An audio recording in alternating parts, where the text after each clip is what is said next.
When I say the name Chris Dailey.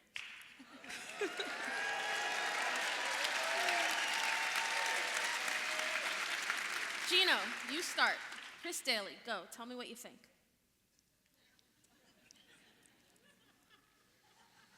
Uh-oh. Annoying. It wasn't going to be easy. You knew it. You knew it. Now you guys go to Catholic school? She tried to be a nun, but she was too strict.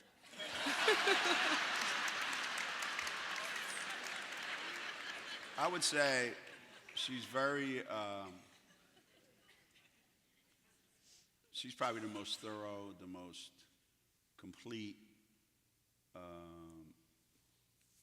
person in terms of how do I manage every single aspect of what goes on in our program. How do I have it all on my desk at the exact same time and get it all done in a way that no one else could do it better?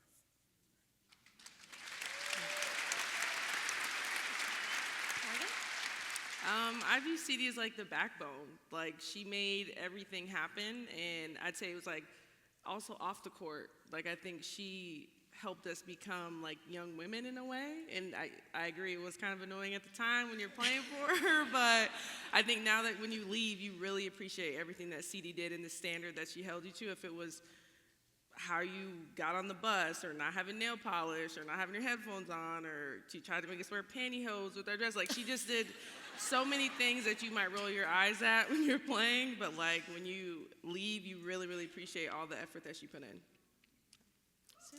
Yeah. My first thought was, where is she? She doesn't live that far from here. They pretty much summed it up. I think she is consistent, sometimes consistently annoying, yes, but consistent, dependable. When Morgan says backbone, you know, we think of the UConn success and all the games that are won, and especially the consistency of that over, how long you guys been here? 38 years. 38 years.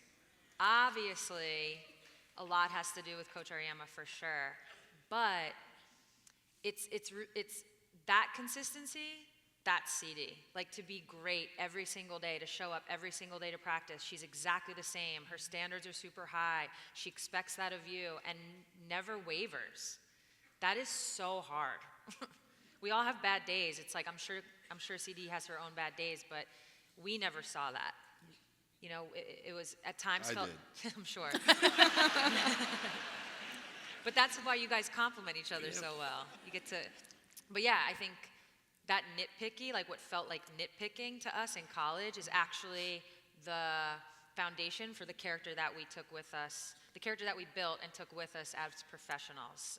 And she kind of starts out as like your team, the team mom a little bit, you know, she cares for you in that way, and then she kind of turns, you graduate, she kind of turns into like the cool aunt, and then now you get older and she's actually like a friend.